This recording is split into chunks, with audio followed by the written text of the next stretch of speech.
Hi, my name is Bob Berman. I'm the owner of Amplified Studios, and I'd like to talk about my synthesizer collection and what I do with it. I really have the ultimate office that I've always wanted. I'm surrounded by synthesizers. I've got a Studio B, which is next door, where I've also got more performance-oriented instruments. So a lot of times we'll have a client come in and say, gee, I'd like to incorporate this particular sound in my recording, and then they'll play it for us, and it's some sound from 40 years ago off some obscure synthesizer that's not being manufactured anymore, and they want it to be recreated. So what we do is, using these 5 synths I have here plus 2 others in the other studio, we construct a sound that works for them. It's really quite amazing what you could do. So the first synth I'd like to talk about is my Moog One, which is, as we would say in New England, it's a wicked keyboard. Just right off the bat, this is a patch from the factory.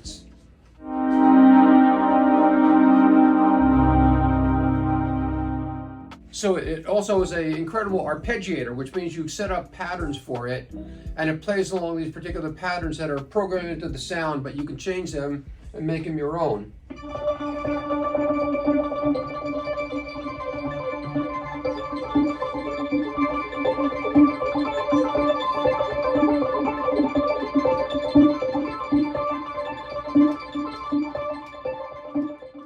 So my second keyboard is my Korg Kronos. It's a staple of any studio. Basically, it's what they call a keyboard workstation. So what it does, it's got literally thousands of patches, which are called programs, and it's got combis, which are combinations of different programs that they put together. They'll split the keyboard, they'll put it into 5 pieces, they'll basically chop it up and create these sounds. And again, you can go in there and manipulate anything. And this one goes very, very deep. It's a digital instrument, so once you get inside the menu, you can manipulate just about any point of data you want. This is called a 40SC sound. It's a synthesizer that the Beatles used to use, an EMC5, and Pink Floyd use it in a lot of their sounds. It's kind of like...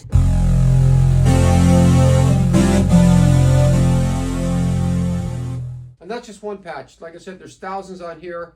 Then I've got my Oberheim here. They were very famous in the 70s and 80s. A lot of the tunes you hear, synth-pop tunes, were created on Oberheim synthesizers.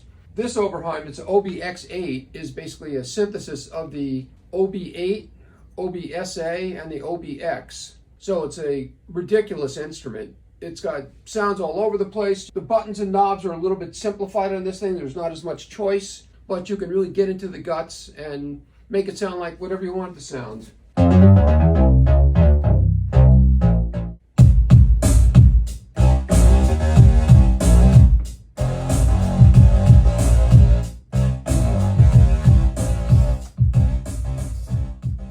So my most favorite keyboard is called an XS Virus 2.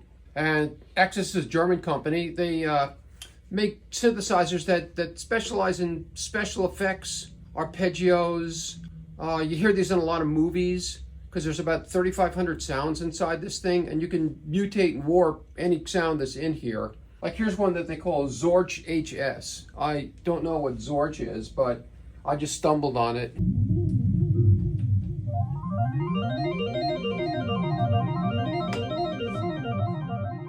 It's very inspirational just to sit there and go through these sounds and say, I could incorporate that. What the programming section allows you to do is take the sound, like I said, and mutate it to what you want. So you can take this basic sound, and by manipulating the controls, you can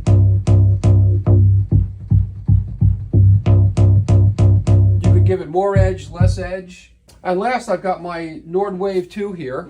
Nord's a Swedish manufacturer. They're well known for their red keyboards. They're probably the most popular keyboard maker in the world with professional musicians now. They've got the Nord Stage series, the Electro series, they've got the organ C2D, and the Wave. And this is just a pure synthesizer they have, and you'll recognize this one.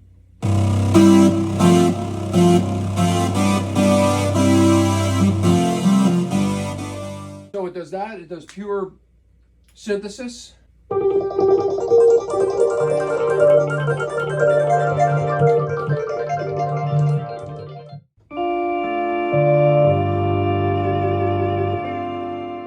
So this keyboard on the bottom that looks like a piece of grandma's furniture is actually a Hammond B3 organ, which is probably one of the best known performance organs of all time. It was originally started in use by jazz players in the early 50s. Guys like Jimmy Smith, Bill McGriff, Tony Monaco, they started playing it in jazz trios, and all of a sudden you started seeing it in rock and roll music.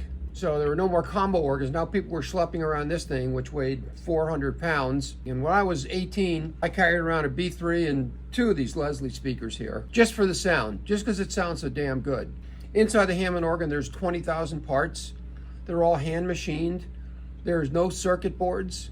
They string components together and they basically solder them together, but there's absolutely no modern circuitry in it at all. It's just pure analog. I can show you how it sounds.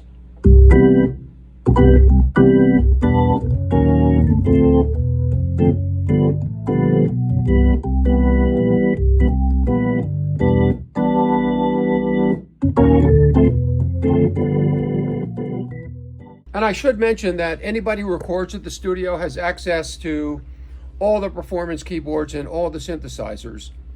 And I will be your keyboard tech. And here's another nice thing about the studio is that I'm the only one here who doesn't charge for his time. So when you record here, you get all my time, all you need. I'll help you set the thing up. I'll get you the sounds you want, and away you go. This is a Roland Phantom 8, which is another workstation. It's known primarily for its piano. It's got 1,000 other sounds, but the piano is just beautiful.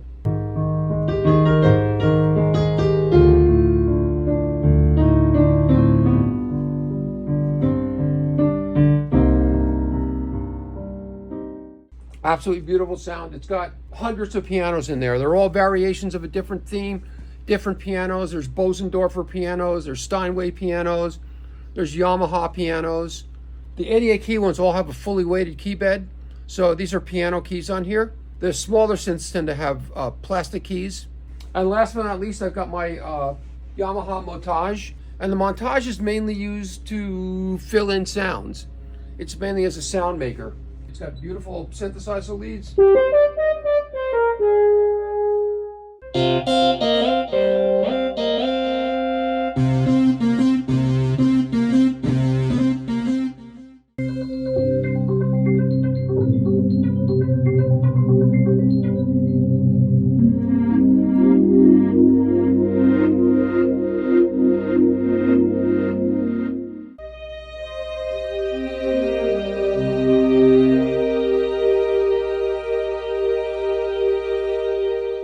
And I could do that all day, but basically we've got a sound for every application. Anything you want to do, I guarantee you we can find a sound for you. High quality sound. Thank you very much for listening.